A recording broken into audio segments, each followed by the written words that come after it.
I recorded like 11 minutes and my eyes were closed. So I didn't realize that the screen had went dark and it stopped recording. So, welcome to episode 23 of Play With Your Dick, Not Me. I am your host, Sadie, aka Capricorn Clark. I am not sure why I'm recording right now, to be honest, because fuck. I am struggling today. I am really struggling. I have been struggling immensely the past 2 years. But I have my days that are harder than others. Harder than others. And I just still grieving. Still struggling. I don't know how much I'm ready to start sharing. I know I've kind of hinted at stuff every episode almost, but I don't think I'm fully ready to talk about the source of my grief fully yet, because a lot of people aren't going to understand, and they're going to mislabel it, and they're not going to understand it. Especially if you're somebody that doesn't understand friendships between opposite sexes. I know a lot of people like that. And in my experience, if you've grown up with the opposite sex siblings, then you understand it. But if you're an only child or you grew up with only same-sex siblings, you don't quite get it. That's not always the case, but that's in my experience. Like, I have a lot of guy friends. I've always had guy friends. I clicked with guys growing up better than I did with girls. It took years for me to cultivate meaningful friendships with girls. Like, we just didn't understand each other. And I didn't like the cattiness and the rudeness and the talking behind your back. And I'm not saying that I never engaged in that kind of behavior. When you're a kid, you're just trying to fit in. But it never sat well with my soul. It never sat well with my soul. And guys were just always easier. No drama. Like, no drama. Ever. Like, you know, like, occasionally I had guy friends that would come over every single fucking day, and you kind of get frustrated and irritated and on each other's nerves because they're almost like your brother because you see them all the fucking time. But that was like the extent. I never, like, I hate you, I'm not gonna be your friend anymore. Like, never went through that kind of catty drama bullshit being friends with boys. Like, guys have always been zero drama. Like, I've always had an easier time. I have meaningful friendships with women now, but it took years. I have just always vibed better with guys. It's always been me. But I would get annoyed when I would have particular guy friends that people would regularly see me with, and then they would try to ship us. Like, oh, you guys would be so cute together. And it's just like, me and my friend would just fucking look at each other and be like, what the fuck? Like, why can't we just be friends? Like, why do you have to ship us together? Why do you, like, what are you doing? And that shit always irritated me. Like, my best friend Spencer, like, he will come and meet me for lunch at my work, or I'll leave and go out for lunch with him. But if he comes to my office, he's there all day. We're just chopping it up. He's telling me about this girl he's into, or that girl and that girl. It's usually a couple girls. And, we're just talking about life and are just shooting the shit. And I would have people that I worked with or whatever. It got to the point where I just started telling people Spencer was my brother, because I didn't really feel like getting the questions and the accusing eyes and all that bullshit if I said, oh, this is my best friend. Because in the past, when he would come pick me up for lunch and we'd go get like pho or whatever, I'd come back to the office and my coworkers would be like, oh, he likes you. And I'd be like, no, the fuck he doesn't. Like, no, the fuck he doesn't. I'm not even his type. And even if I was, that is like my brother. I've known him for a gazillion years. Like, but that shit used to irritate the fuck out of me. Like, just because you see a guy and a girl and they have good chemistry and they're laughing and kicking it and it's very natural, that does not mean they want to fuck. That is not, no. Like, women and men can just be friends. They can just be platonic ass friends. And that's just always been something that has been natural for me my entire life, just to be friends with guys, and I really think that you don't even think twice about it when you're a girl and you grow up with brothers, or you're a boy and you grow up with sisters. Like, it's just natural. Like, same with my husband. Like, Tiger has always had female friends, and it's just, I think it has to do with growing up with opposite sex siblings in your household. Like, it's just a natural thing. Like, Tiger's always had female friends that were just female friends. I've always had guy friends that were just guy friends. But I've come to find in my experience, people that are only child, or they've only ever had siblings of the same sex, they just don't quite get it. They don't quite, it doesn't make sense to them in their brain how opposite sex can just be fucking friends. That's it. Like, there are no romantic feelings there whatsoever, and there never will be. You know what I'm saying? Like, do friends in some situations become lovers? Yeah. But I don't think it's the way people think. I think that there was always a little something between those two people. There was always just a little something. Like, they were being friends, but deep down, they had, you know what I'm saying? But when they're actually just friends, just fucking friends, and that's it, and it's never going to be anything different, like, so yeah, so I would get so fucking annoyed with people saying dumb ass off the wall shit every time Spencer would come hang out with me at work for lunch, that I just started introducing him to people. This is my brother, because I didn't need people to be like, oh, what's going on here? Or, I'm gonna go tell your husband. You know what I'm saying? Go tell my husband. My husband knows who the fuck Spencer is. We're all friends. We all grew up together. Like, what the fuck?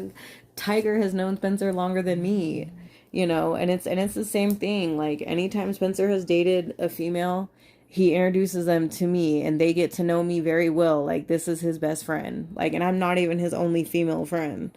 I don't even know how I got on this topic. How did I get here? I don't know. I was segueing into something, but I've just always bonded and connected better with guys. Like, it's always been the most natural types of bonds for me personally. So but like I said, the past, I don't know, 10 years or so, I started to cultivate meaningful relationships with women. But it took like over half my life that I've lived, or whatever. But I just I don't really want to get into it, but I have basically, in a nutshell, one of my favorite people turned into the biggest lesson of my life. He was one of my very best friends, and I've just have been grieving his absence for the past 2 years. And this has been the most sad, the most miserable, the most pain I've ever experienced in my entire life. And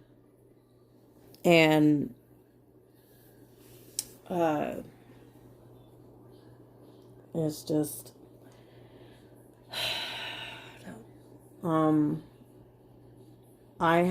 it has been so painful that I now have this belief that grieving somebody that is still alive is absolutely 1,000 times more painful than grieving somebody who has moved on, like, from this world, like, deceased, died. And this is why I feel this way. Hear me out. Well, because I have lost people to death. And this pain of grieving somebody that is still alive, way worse. So, okay. When you are grieving somebody that has died, there is not a place you can go on this entire planet and find them. Nowhere on God's green earth can you go and find them. You can go to every corner of the planet and you will not find them. they are gone. And your brain just eventually accepts it. You still may get sad on anniversaries of their death or their birthday, but you know that nowhere on the planet can you go and run into them. But when you are grieving somebody that is still alive, and you live in the same fucking town, so occasionally you have to run into them, and you have to act like you don't care, even though you were just crying again for the 15th zillion time about how much you miss them. But then you run into them at Walmart or something, and you have to act like you don't care that you ran into them and you can't talk to them. You know, I used to just burst into tears when that would happen. It was a very weird sensation, you know, to miss somebody that much, and then you run into them and you freak out so bad you burst into tears. But now I can play it off like I don't care that they're there. But it's a fucking lie. It is a fucking front. All the way a fucking front. But I have to. And then, you know, I can hold it in and then cry when I get to my car or cry when I get home. And for months and months and months, I thought this was just a regular friendship breakup. But I had also never experienced anything like that before. Can I have a snack? Yeah, you can have a snack. I had never,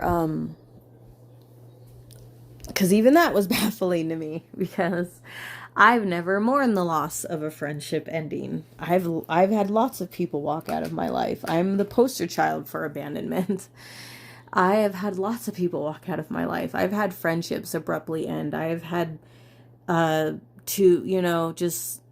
have seen lots of different endings to friendships and relationships, obviously. But this is about a friendship. And so I was just like, this is weird. I don't normally get sad when a friendship ends. I don't normally, like, I'm usually the person that is like, fuck them. And I give them I like to believe that I'm like the ice queen, and I give them the silent treatment for like 3 or 4 years. That's like my cooling off period. And then like I will usually have people like reach out to me during that time, and I continue to just still be pissed off, and so I still won't speak to them. And then after 3 or 4 years where I feel like enough time has gone by and they reach out or whatever, then I'll make up with them. I'm not usually someone that like is like, oh my god, so me and so aren't friends. No, like I've never been that one. It's usually been the other person that's been crying and upset because I'm not their friend anymore. And then they try to like come back into my orbit over and over again. I'm not trying to like toot my own horn or act conceited, but that's just my experience, because I can be very ice cold when I'm hurt. And I like to believe that I can give people the silent treatment until they die, and I mean, I think I've evolved over the years. I'm not quite that low vibrational anymore. I've been able to forgive and have a conversation with people that have, crossed me or, hurt me in very unexpected ways. And I've been able to have an adult conversation and forgive them. And I'm not going to forget. I'm going to pay attention to how you move now and probably distance myself. But I'm not that person, I feel like, anymore, where I'm like, well, fuck you. Like, you're going to get the silent treatment from me until you die. Like, I don't feel like I'm that way. Like, I have a couple, well, not a couple. I guess I have like one friend who I'm not currently, talking to. And I don't feel like it's the end for her and I, but when we decided to part ways, I had no feelings about it. And I had parted ways with her around the same time that I had unexpectedly parted ways from my friend that I'm grieving. And this friend I have been friends with since high school, and her and I decided to go our separate ways, and I felt nothing. you know, and then meanwhile, this person who hadn't quite been in my life that long, I'm still grieving their absence 2 years later. And they were only in my life for less than a year. But but for me and my other friend that have been friends since high school, I don't think our book is closed. I don't think that, you know, I don't have any ill feelings towards her. I love her. I still care about her. If I ran into her tomorrow in the store, I'd probably just walk up and give her a hug and then walk off. I don't know. It depends on my mood. But like, if she wanted to reach out, I wouldn't be like my past self and be like, nope, we're not through the 3 year, you know, cooling off period yet. You know, like you know, like I wish her well. If we never talk again, that's fine. If we talk, that's fine. This person, not fine. It's so stupid, but not fine. But for months, I thought that I was having a really hard time grieving and getting over my friendship with this person. And at some time later, I came to learn that the reason why I'm not allowed to move on, and I guess they're not allowed to move on, is because there is a soul tie, there is a spiritual connection between the two of us. So it doesn't matter how hard I try to let go or how hard I try to move on. I can do, you know, detachment meditations and cutting energetic bonds meditations and energetic cords, and it doesn't matter, because the kind of cord that links us, you can never sever it.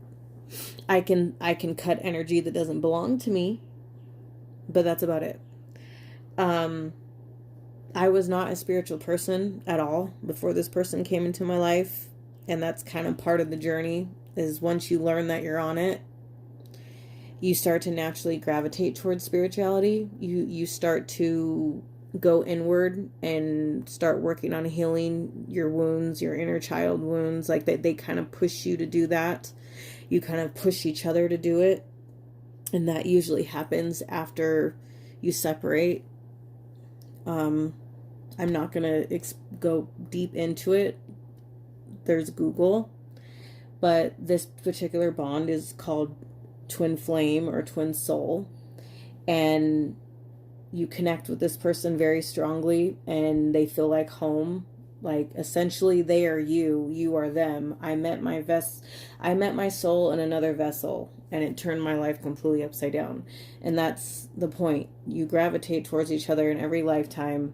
You have the soul recognition of remembering each other from your past lives, and you have your bond for a few months or whatever, and then the energy is so intense between you that you repel each other, and then there is a runner and a chaser in the dynamic.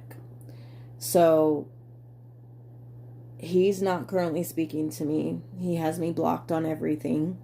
There was no argument. There was no fight ever. He just kind of disappeared from my life one day. And that's just kind of what the journey entails, is that one person just unexpectedly walks away and the other person chases them because they don't know what the fuck just happened. And they're like, my favorite person just walked out of my life. Like, I just met myself in another body and then they left. And you don't know how to reconcile with it. And then you go through what's called soul shock. And for me, it's been a grieving process. A very deeply painful grieving process. But it's been beneficial because that's what you do for your twin, is by basically pushing them away. Well, not pushing them away, but by going silent, it forces them to stop reaching out and to stop chasing you, and it forces them to go inward and focus on themselves, because you were never supposed to focus on your twin. That wasn't the point of the journey. It's to focus on yourself. It's essentially, the twin soul journey is essentially a healing journey.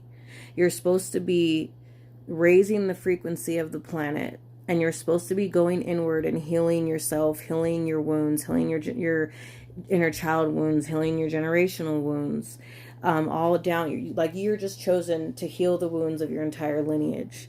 I can't speak for other people's journeys because each journey is individual. Some is easier than others, or some separation isn't as long as others. Everybody, it's different.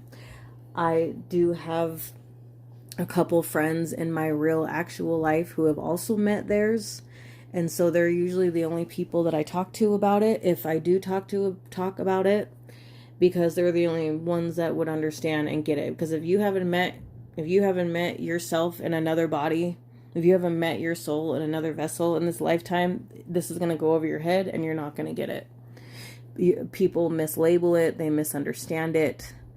If it hasn't happened to you, then you're not going to understand it.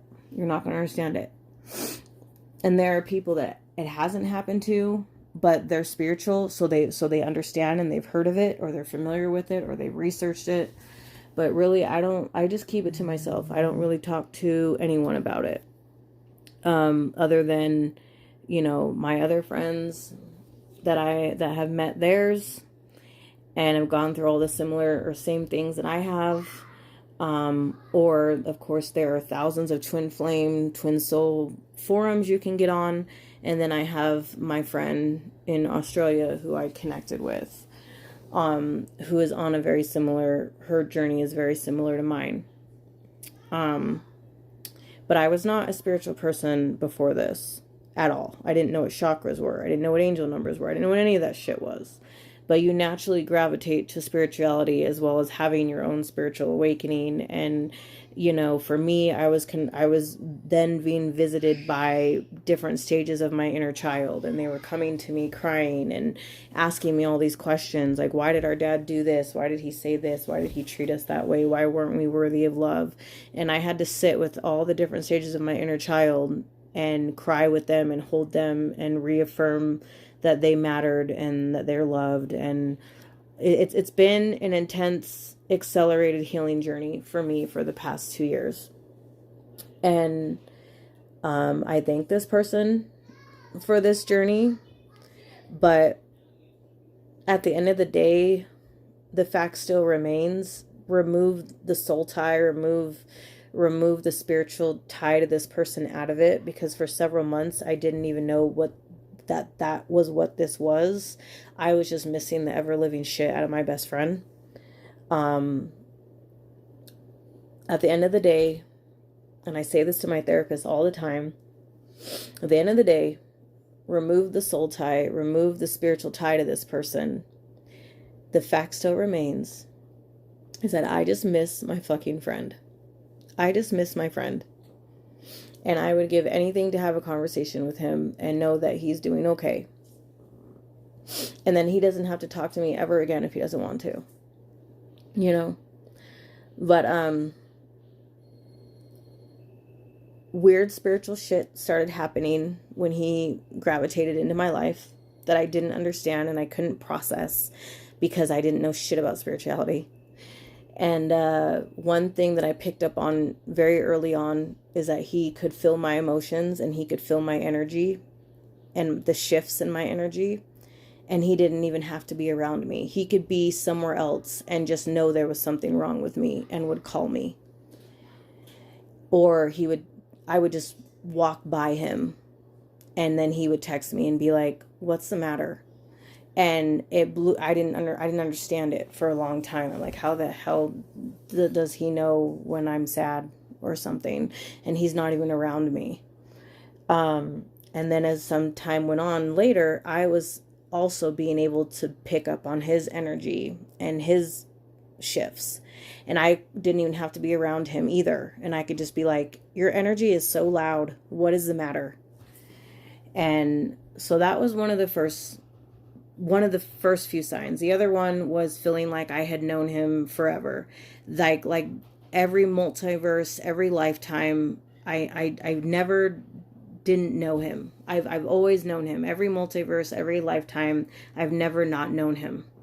That's how it felt from day one. Like, you're me and I'm you. Like, talking to him and making eye contact with him, it was like I was looking at myself.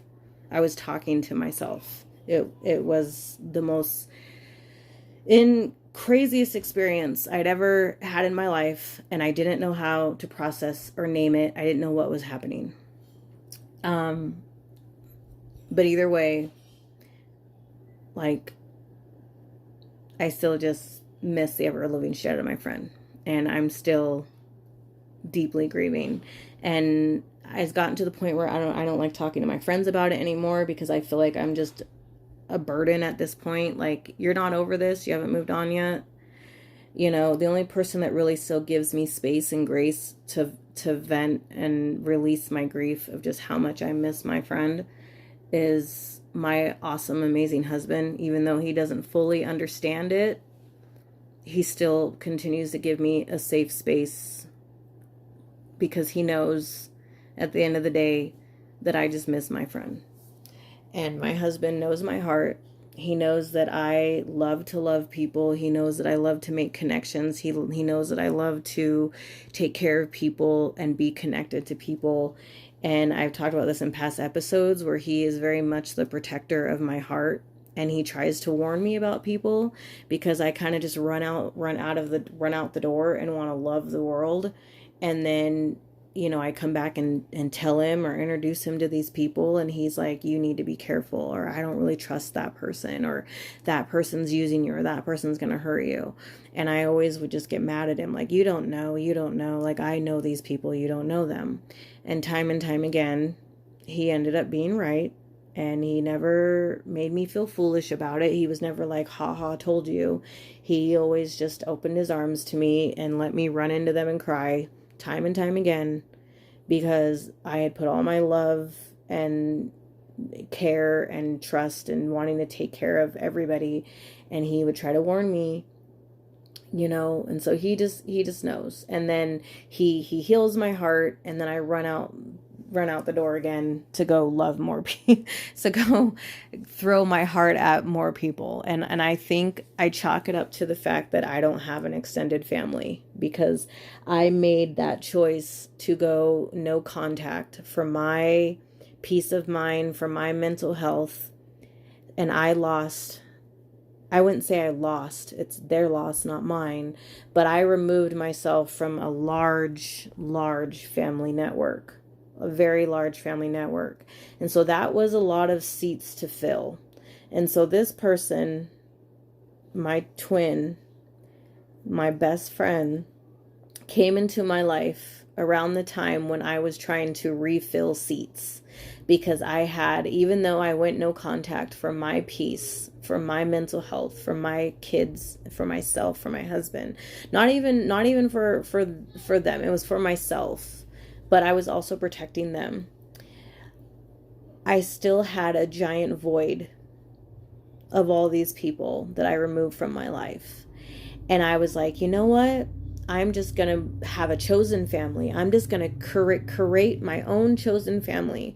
And so I started handpicking people around that time to fill all these empty seats, because I'm an Enneagram number 2. I'm a giver. That's my personality type. And I just want to give and take care of people and love. And I was trying to create a chosen extended family, because even though my husband and my girls are enough, I'm used to coming from a giant family unit. And I just wanted to replace all those people, I think, so I didn't have to feel the pain. And so I think I was also forcing this person in a spot that they never actually signed up to be in. So I don't know. And he kind of just got swept up in me trying to create a chosen family and make him a family member without even asking if he was fine with it, you know? And a lot of people were fine with it, and a lot of people did stay, and they are still in my life. And some people, they ended up just being more temporary people. But this person is not temporary. And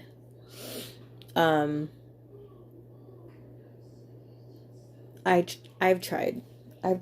Because my therapist is still just has been working so hard with me, because I've wanted nothing more these past 2 years than to move on. And because I met myself in another body, and then that person left, and it was like they took me with them. So I essentially lost myself, and I lost my spark, and I've been fighting for the past 2 years to get it back. And I've tried everything to move on. Everything. Because, like I said, I've had friendships end. I've had people abruptly walk out of my life. I'm the poster child for abandonment. I know how to say bye to people. I know how to slam doors.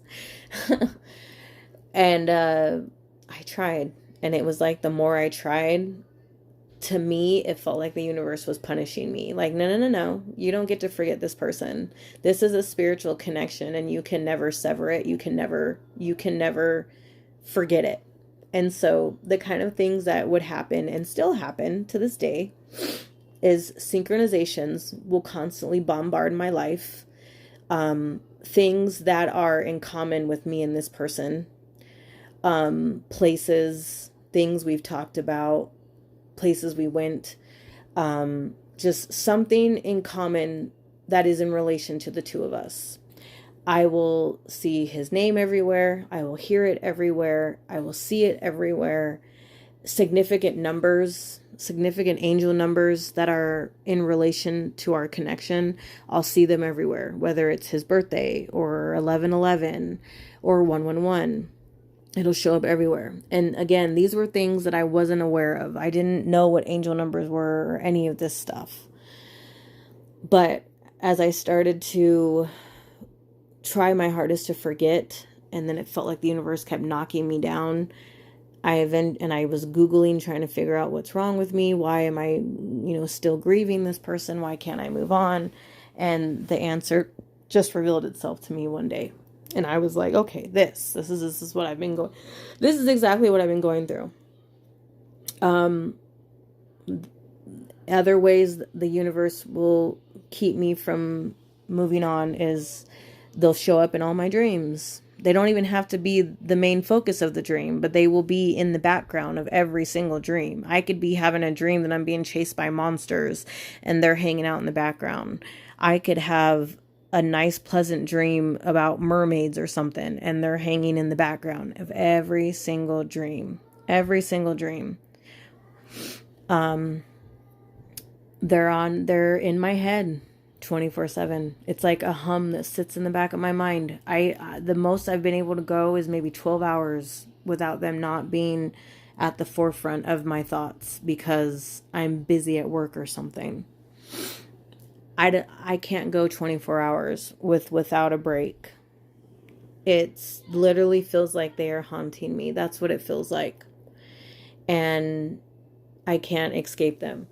And the more that I try, the more I'm bombarded with reminders of them everywhere. Or I run into people that we both used to be friends with, or somebody he introduced me to, or something, and yeah. And it just makes it just, yeah. So then I'm just stuck in this perpetual state of grief. Not to mention that I can still feel their energy and still feel their mood shifts after 2 years. So I can feel his sadness, his pain, his anger. I can feel all of that. And so when that hits my energetic field, it's awful. I can't explain to you what it feels like to be able to feel emotions that don't belong to you, to feel energy that doesn't belong to you. And I wouldn't have believed it myself if I wasn't able to feel it when we were still in each other's everyday life. It's exhausting, especially if you're feeling really good and then all of a sudden their sad energy hits your field, and you're doing everything you can to fight it off and continue to have a good day. but it can feel like you're drowning in energy that doesn't belong to you. So, yeah, I have tried everything. I don't even want closure anymore. I've accepted that that'll never happen. I've accepted. I've already tried. So, I don't know. But most days, it's simply that. I am the most sad on most days because I just simply miss my friend. That's it.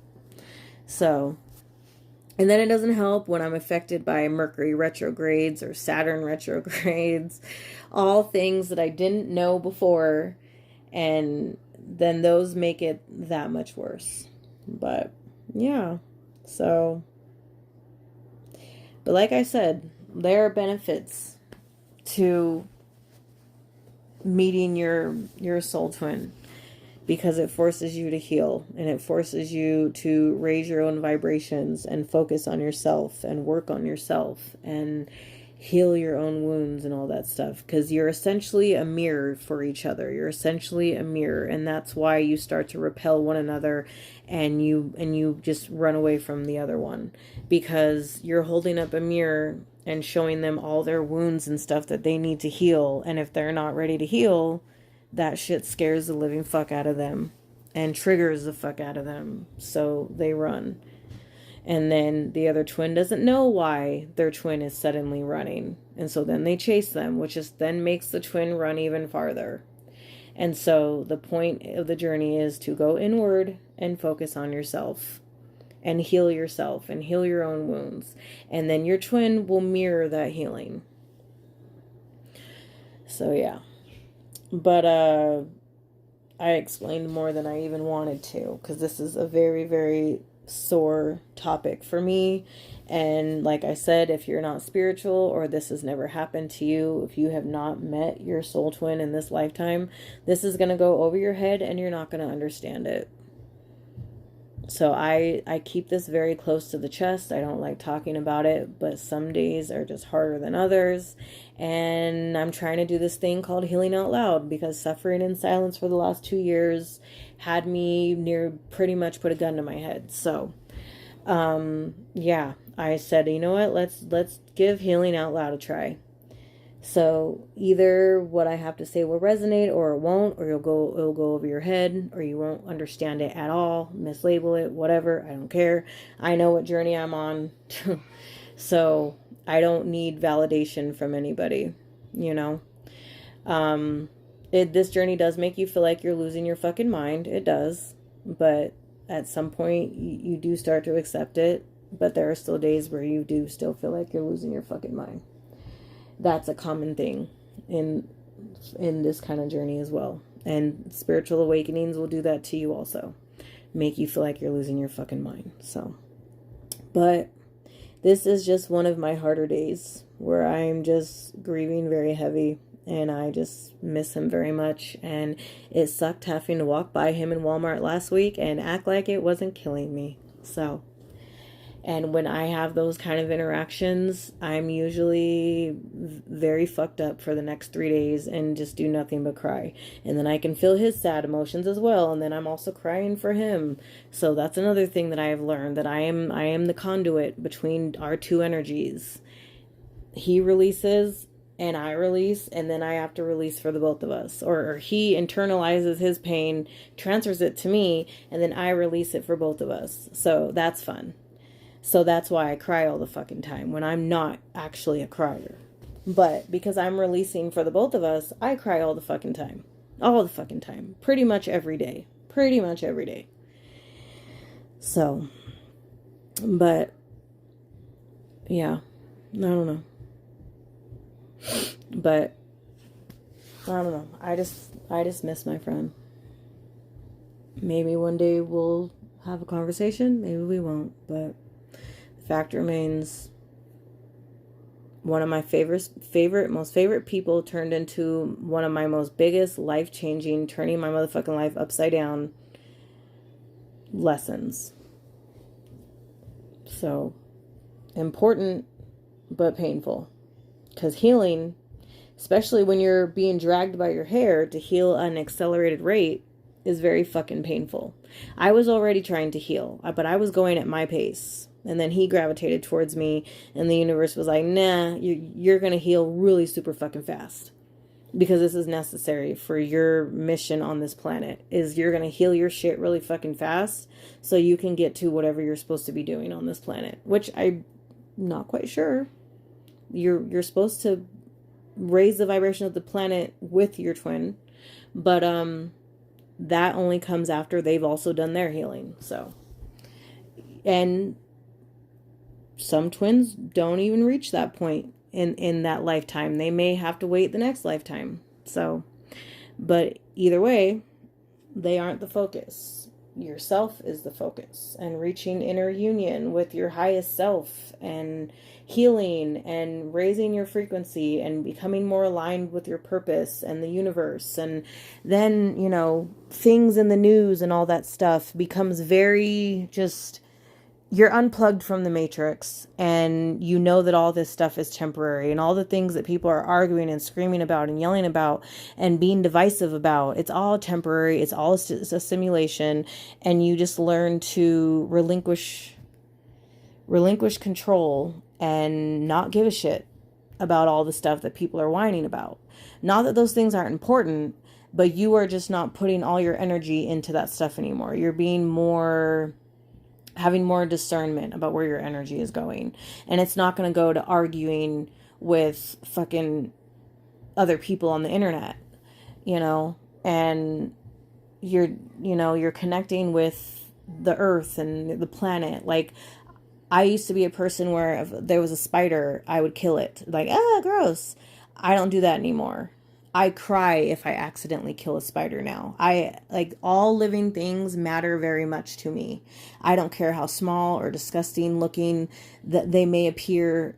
To me, everything has a purpose. Everything is here for a reason. And who are we to kill another living thing? I don't care how small it is. Even if a bee gets near me, I don't take it personally anymore. I'm just like, yep. How you doing? Everything is different. Everything is different. But it's still all fucking painful. And like I said, soul tie, spiritual tie, remove it. And I still dismiss my friend immensely.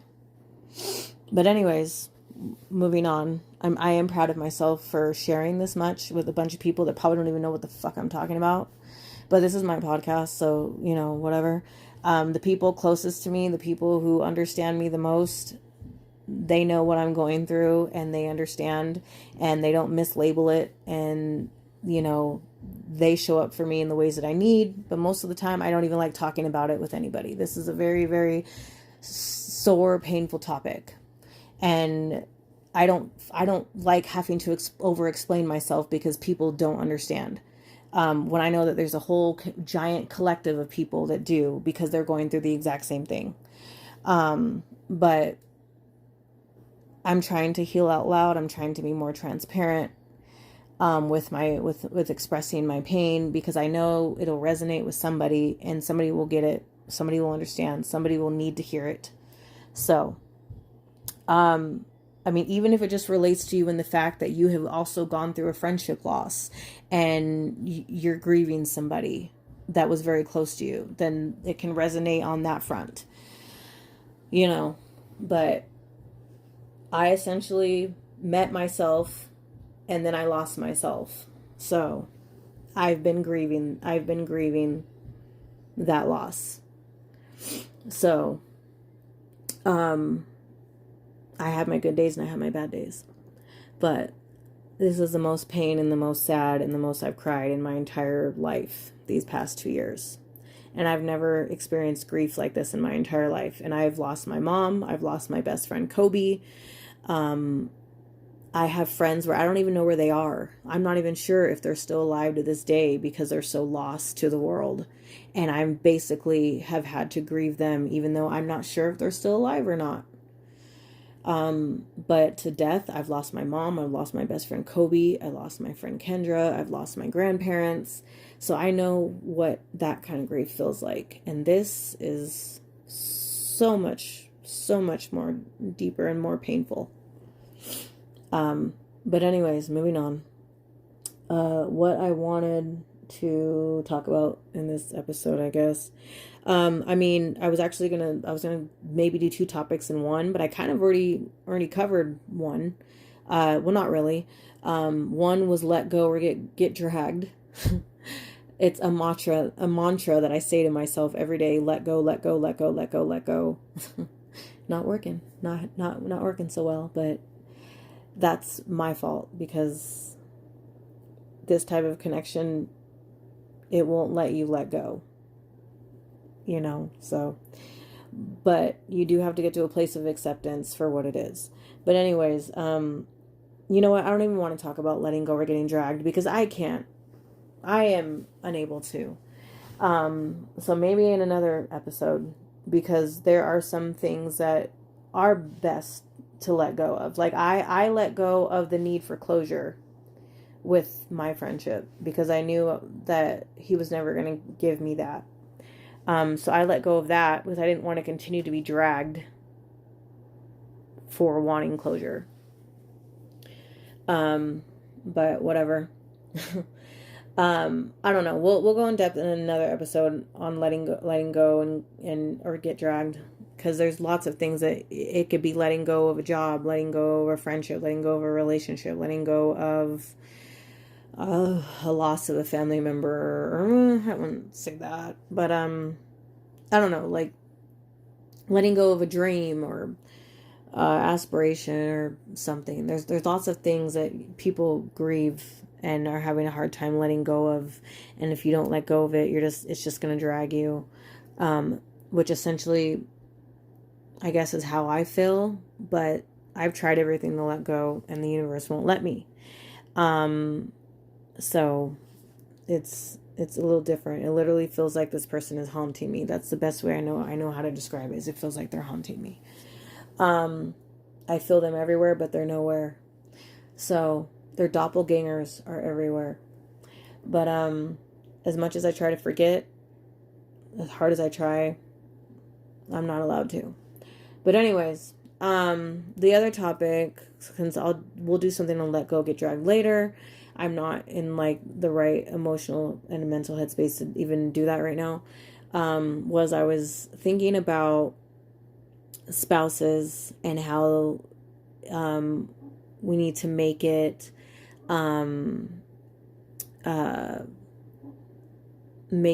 what's the word, what am I trying to say, be comfortable with make it a thing that it's just a natural, organic, that it's okay. Make it okay for spouses to heal at different rates.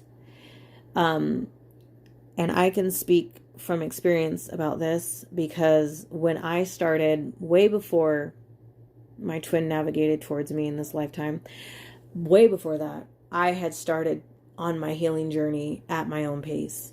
And I started doing things like, listening to mindful podcasts like Jay Shetty's On Purpose podcast. And I started reading types of books on like healing and stuff like that. And I was trying to shift, into mindfulness. And I mean, this was like around the time I went no contact with my whole family. So I was really, really about healing like wounds and stuff like that around that time. And that's probably why my twin had navigated into my life when he did, because I was starting to heal and I was already starting to raise my vibration, which then made it possible for him to come forward, even though I knew he was always going to come into my life. I don't know how I knew, but I just knew. Yeah, it's hard to explain. But ever since I was in 6th grade, that's the earliest I can remember, every Wednesday, I don't know why, but every Wednesday I would wake up with this deep ache in my chest and I would just feel so, so sad. And it was like, I didn't know it at the time, but it felt like my soul was hurting. And it felt like I was missing and longing somebody but I didn't know who that pain belonged to. And I didn't know why it happened every fucking Wednesday either. It was from 6th grade on, every fucking Wednesday. And I got to the point where I would start to mentally prepare, because I knew when I woke up Wednesday morning, I was going to feel this deep ache from the time I woke up to the time I went to bed. And I remember I used to go down the list of the people in my life trying to figure out who this pain was attached to. Who was I missing? And it didn't fit anybody. Even after my mom passed away. And I had told her about this pain that I would experience weekly, and how Wednesdays were just dubbed my bad days because of this. And she had told me, shift my mindset, try to think of Wednesdays as a wonderful day. Get up in the morning and say Wednesdays are going to be wonderful. And then maybe a year or so later, my mom ended up dying on a Wednesday. So that was weird. And then I had also had a voice telling me the month before she had passed away that she was going to die. And then I had a nightmare, a horrible nightmare around the time that she was dying in the fire. And I will never forget this dream ever, ever, ever, ever. But anyways, and I started to kind of have like premonitions around this time too. But learning things before they happen scared the shit out of me. So I suppressed it. I didn't want to know. So anyways, every Wednesday, longing, missing, somebody feeling, but don't know who that feeling is attached to. After my mom died, I thought maybe this feeling is attached to my mother. It was not. Cue my twin entering my life. And it took me a couple weeks, couple months to realize it. But when I did, it was like a very weird moment for me. But a few months after they had entered my life, it hit me one day that I was no longer having that painful, longing, missing Wednesday feeling, like I'm missing somebody. It went away the moment they walked into my life. And so that's what I mean when I say that I always knew they were going to gravitate towards me, but I didn't know that they were going to. I didn't know what it meant. And so I was no longer experiencing that missing, longing, somebody, deep ache feeling. And then when he walked out of my life abruptly, no argument, no fight, no disagreement. Last time I saw him, we were cool, and he's, we hung out, chopped it up for a little bit. I said, is everything okay? Because you've been acting a little weird. And he said, no, everything's fine. I've just been busy. Of course we're still friends. Everything seemed fine. And then all of a sudden, he's gone. And then that's when the deep, familiar ache, missing, pain, longing feeling returned that I had known since I was in 6th grade. Except the difference was that pain is now every single day. Every single day. And it's been every single day for the past 2 years. So that was another weird spiritual thing when I realized. But I think around the time he gravitated into my life, I was starting to heal, so I was raising my frequency. But anyways, so I was starting to heal and trying to introduce Tiger to all this stuff, and he was just not interested. Like, Tiger, there's a lot of healing that he needs to do. He has a lot of childhood trauma, and he talked about some of it in the last episode. His dad committed suicide when he was 6. There was a lot of abuse growing up, and you can't force people to heal when they're not ready. I mean, unless you're pulled by your hair by the universe to go on a spiritual journey and heal yourself quickly. But if you're just with a person and you're like, okay, I'm healing, now you need to heal. That's not how it works. And it created a lot of conflict in me and Tiger's marriage, because I was raising my vibrations. I was raising my frequency. I was becoming more aligned with my purpose. And I was reading all these like mindfulness healing books and just being trying to be softer, trying to be kinder, more understanding, more empathetic than I already was. And just certain things that I entertained before, I no longer entertained. People that I used to hang around and resonate with, they no longer resonated with me. I was just above so much. Like mindless conversation or people discussing other people, it was very low vibrational to me, and I just couldn't be around it. It irritated my energy. Like it just didn't vibe with my energy at all. And so I shifted and changed the environments I was in and the people I was around and the conversations I engaged in. I didn't care about politics and arguing with people online, and just a lot changed for me mentally, emotionally, spiritually. Just there was just a huge shift.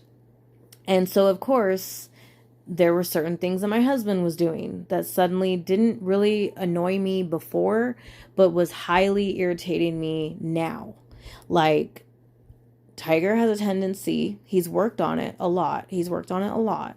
But this created a lot of conflict in our marriage, is because my husband reminds me of a 13-year-old girl. And I've told him that, because I don't entertain or surround myself around people that discuss other people or talk shit about other people. I don't like that. It's very low vibrational. It doesn't sit right in my spirit. So I don't like being around people like that. And so my husband had a horrible tendency of talking shit about everybody. Anybody that passed his way, the person didn't even have to interact with him, and he would have something negative to say about their truck, their shoes, how they looked, how they walked, what they were doing. It was like a masculinity contest. He had to constantly judge other men out in the world on the masculinity scale, and it would drive me insane. And I would constantly just be like, will you leave people alone? Will you leave people? This is like, why do you like you're worse than a pack of teenage girls. Like, why do you have to say something mean and cruel or negative about somebody? And so it started to get to the point where I didn't even want to be around him, because I'm like, I avoid this type of energy in real life, out in the real world. So why would I want to entertain it with the person I'm married to? Like, I don't like this. Like, I don't surround myself with people like this. And so it created a lot of conflict.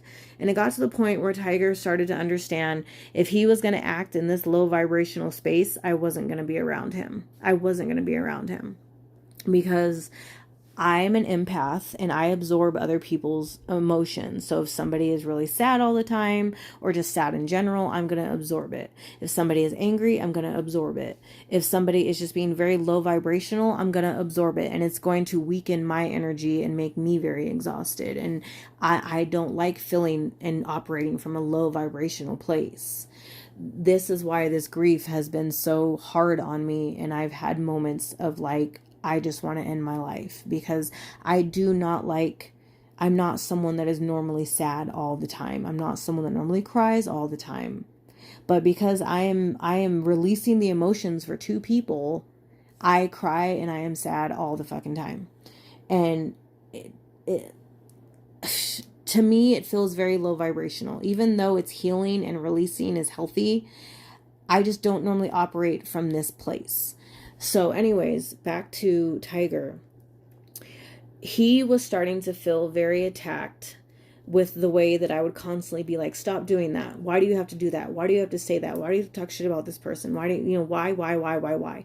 And he was starting to feel like, well, gosh, like, nothing I do is okay.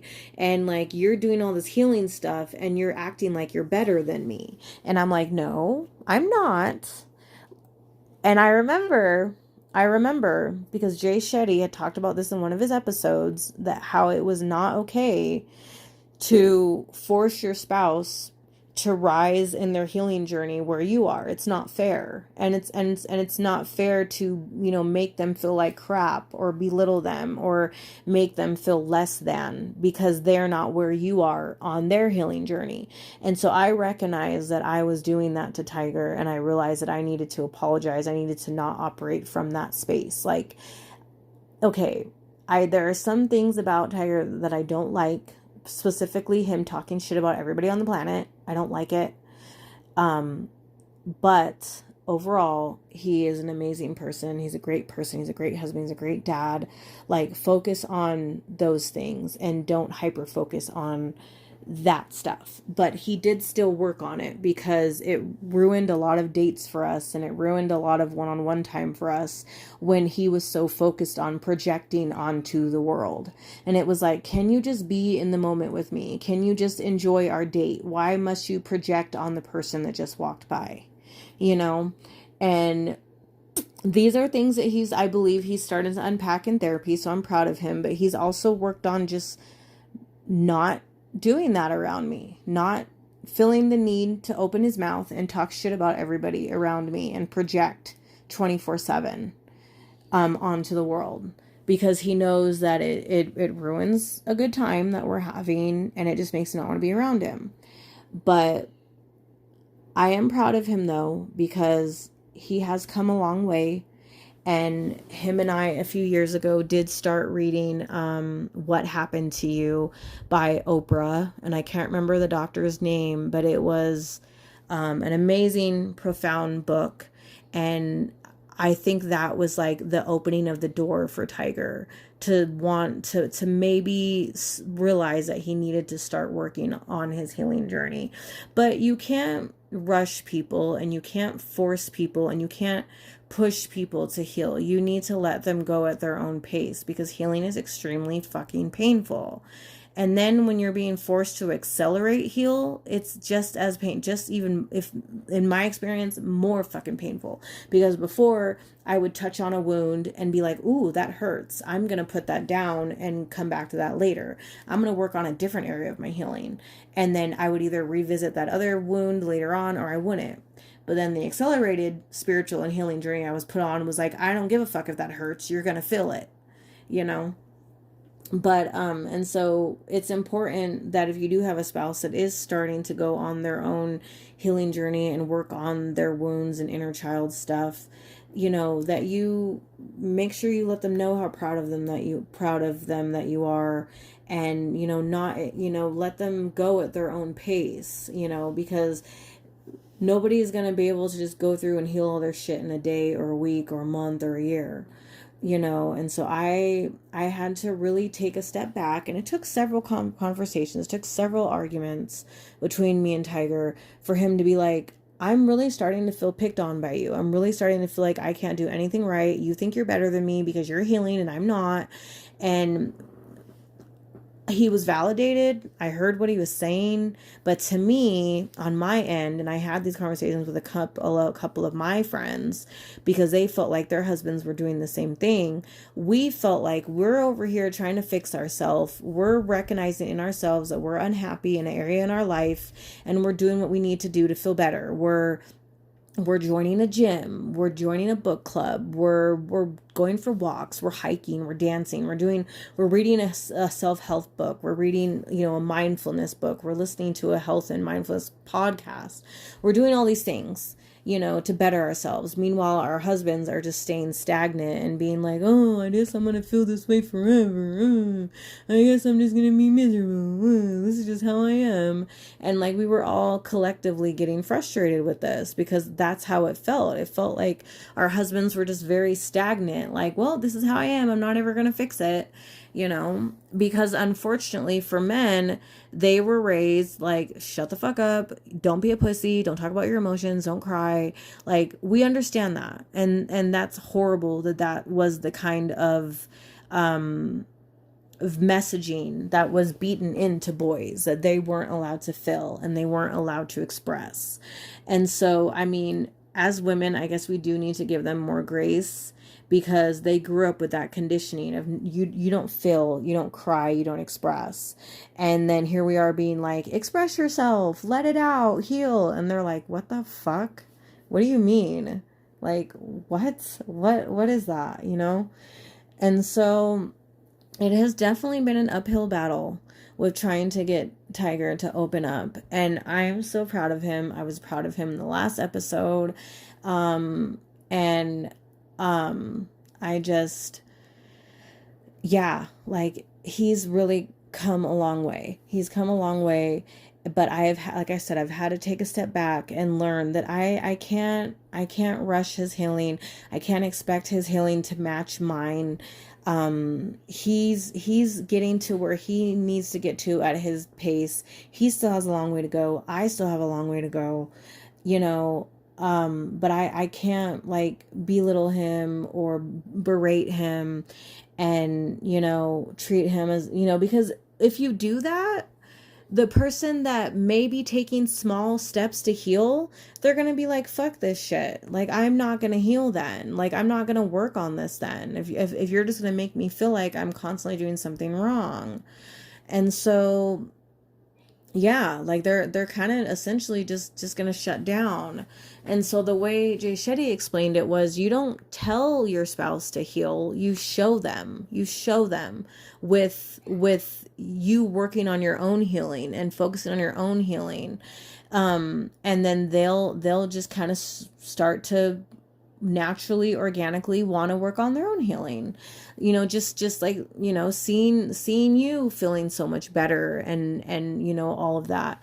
But like, you know, pushing it upon them and forcing it on them, or kind of like making them feel like, you know, like they're doing, because that's what I was doing. I was making Tiger feel like, I think he was starting to feel left behind by me, because like he's like, I'm perfectly fine where I'm at. I'm proud of you for being where you're at and where you're healing, but I'm not interested in being where you're at. And you know, you're constantly telling me where I'm fucking up. And you know, it really started to get him down. Because, and then like I said, I had to take a step back. I had to kind of rewatch or re-listen to that Jay Shetty episode and realize, okay, I'm doing exactly what Jay Shetty told me not to do to my spouse. And so, yeah, I had to give him a zillion apologies. I had to apologize to him multiple times and just be like, I'm sorry. Like, I recognize that I was doing that. The only thing that I will say that I stayed on him about was going to therapy. That was it, because he absolutely needed that. He absolutely needed therapy. But as far as like everything else, I just started to try to calmly be like, okay, I don't like when you project on the whole world. So can you not do that when we're together? Can you not do that on our dates? I don't like hearing you say awful things about other people. And, you know, we have daughters and they don't need to hear that either. Like, I'm raising my girls to be kind, loving, accepting, you know, caring, open individuals. My kids aren't going to be walking out the door saying mean things about other kids. Like, we're not doing that. Like, that's not what I'm raising. And so he heard me when I said that. It resonated. And so he's come a long way and he's worked on it, you know. It's just a product of how he was raised, unfortunately, to just project on everybody, but he recognizes it and he's working on it, and he is starting to identify why he does it to begin with, because there's a reason behind it. It's not him just actually trying to be mean, you know, but, that's more for his story to tell. But, you know, all we can really do is be a safe space for our spouse and give them grace and give them the room and the time and the patience that they require, and you know, allow them to heal on their own timeline. Allow them to heal when they are ready. When they are ready to, and when they want to, and at their own pace. So, I mean, like, we have to normalize that, you know, and I had to learn that lesson. So that's why I'm discussing it, because this is coming from my actual experience, because I don't want to say being a bully, but I was kind of, I'm over here trying to be all love and light, but at the same time was being an ass to my husband, because I was frustrated that he wasn't over here being all love and light with me. He wasn't at the level of my love and light. And, you know, my philosophy and the things that I thought of, or how I viewed life, or, you know, that there were a lot of things that were no longer aligning with him like they used to. And so that created conflict because he was like, what is going on? Like, you used to agree with me on this and now you don't. And, you know, but that was just my shift in consciousness. And that was my shift in my own healing, that there were just certain things that just didn't resonate with me anymore. And he just had to learn to accept it and respect it. Just like I have to continue to accept and respect his opinions and the way he thinks or whatever, even if it doesn't align with me anymore. But the moral of the story, I guess, is just meeting in the middle with your spouse. Meeting in the middle with your spouse and giving them the grace and the space to show up how they're going to show up. And listening and, you know, being there for them. But my husband just called me and I just clicked ignore because I was trying to finish my thought. So he's going to start getting worried and think that I'm mad at him or something. So I need to call him back and let him know I'm not mad at him and that I love him. And I didn't mean to hang up on him. So thank you for letting me open up a little bit about a very, very difficult topic. And why I've been grieving and why I am the saddest I've been in my entire life, and be vulnerable about that. I don't know if I'll want to talk about it more or open up about it more because, like I said, it's a very private subject and a painful subject to me. So, yeah, but I appreciate you guys, tuning in and allowing me to be vulnerable about my grief journey and healing and spirituality and all that stuff. And I hope that this episode resonated, and I love you guys. And just remember, be fucking kind. We don't know what anybody is going through. So just be kind and show up for other people the best way that you can. And I will see you guys in the next one. And this has been another episode of Play With Your Dick, Not Me. Bye.